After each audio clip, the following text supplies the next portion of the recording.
Gracias por estar nuevamente en otra microcapacitación. Bienvenidos y también gracias por todos aquellos maestros que han estado practicando las habilidades vistas en otras clases y que han podido hacer cambios y mejoras en sus experiencias de aprendizaje. El día de hoy hablaremos de uno de los recursos que está en el app y en sus lecciones y en la guía de enseñanza. Hablaremos de las preguntas que vienen en las lecciones y cómo podemos utilizarlas. En realidad, a veces estas preguntas son muy complejas o muy largas, o me he dado cuenta que incluso a veces suelen ser confusas para los chicos. Recuerden que al final de cuentas, estas preguntas pues son preguntas que se han traducido del idioma inglés, pero ¿son estas preguntas absolutas? ¿Acaso debemos de utilizarlas tal cual? Creo que una de las ventajas que tenemos, adicional de aquellas preguntas que hemos personalizado o recibido por inspiración, son aquellas que podemos utilizar y a veces configurar de una manera mucho más personal. Por ejemplo, la primera pregunta dice: ¿qué piensas que significa temer a los hombres? Y algo interesante de este tipo de preguntas que vienen en la lección es que se espera una respuesta en específico, cosa que a veces no necesitamos todos. A veces dentro de la misma respuesta, aunque no sea una respuesta que se podría mencionar, podemos averiguar un poco más para conocer más al joven o su pregunta del alma, o a veces solamente va a mencionar la punta del iceberg. Esta primera pregunta de ¿qué piensan que significa temer a los hombres? Me gustaría que pudiera ser un poco más personalizada. Por ejemplo, ¿a qué le temes, Estrella? ¿Qué son las cosas a las que regularmente le temes?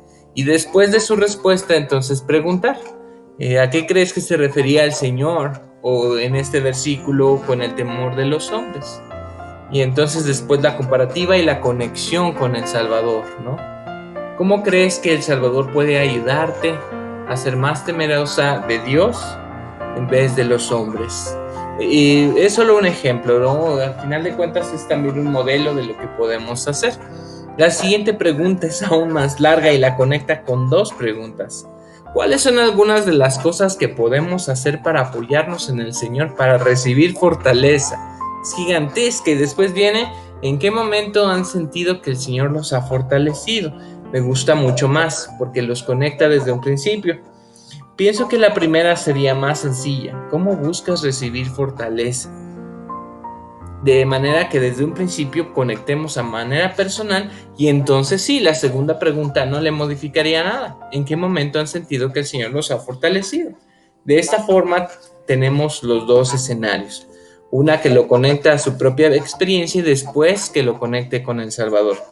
La siguiente pregunta dice: ¿qué creen que significa que nuestros pensamientos estén en las cosas de la tierra más que en las cosas del Señor?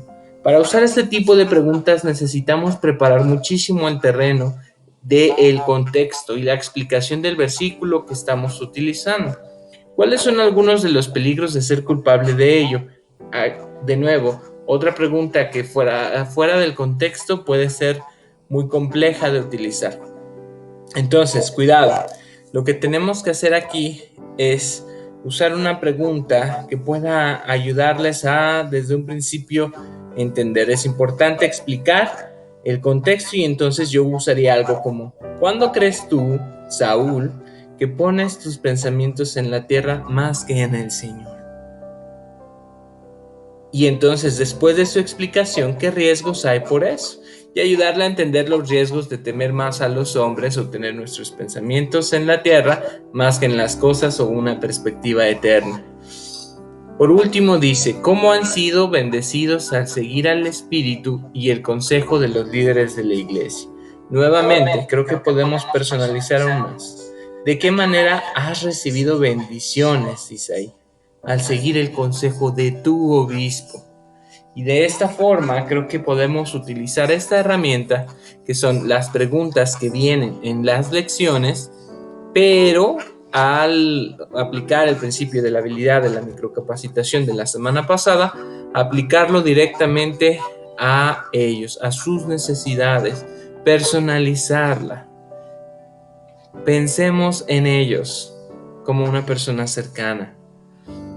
Algunas de ustedes han hecho un trabajo fantástico aún al grado de ser mentoras, mentores, tutores que guían a muchos de estos chicos a poder fortalecer su testimonio en El Salvador e inspirarlos a vivir de una manera más digna. El gran ejemplo ya está la manera en que ustedes les están persuadiendo a creer por el amor que les tienen, pero el cambiar estas preguntas les ayudará a ser unos maestros más eficaces a la hora de poder enseñar. De manera que la experiencia que están creando en sus aulas de Zoom, bueno, pues pueda ser aún más eficiente en conectarlos con Cristo. Bueno, platícame en el foro, ¿cómo modificarías tú las preguntas? O quizás puedes utilizar las preguntas de otra lección. Estas fueron algunas preguntas que vienen en una de las lecciones de esta semana. Compárteme cómo puedes hacer este ejercicio. Y en el foro, bueno, todos seremos edificados y todos vamos a aprender juntos de la manera en que podemos personalizar aún más las preguntas que vienen en esta herramienta. Gracias por ver esta microcapacitación. Nos vemos pronto.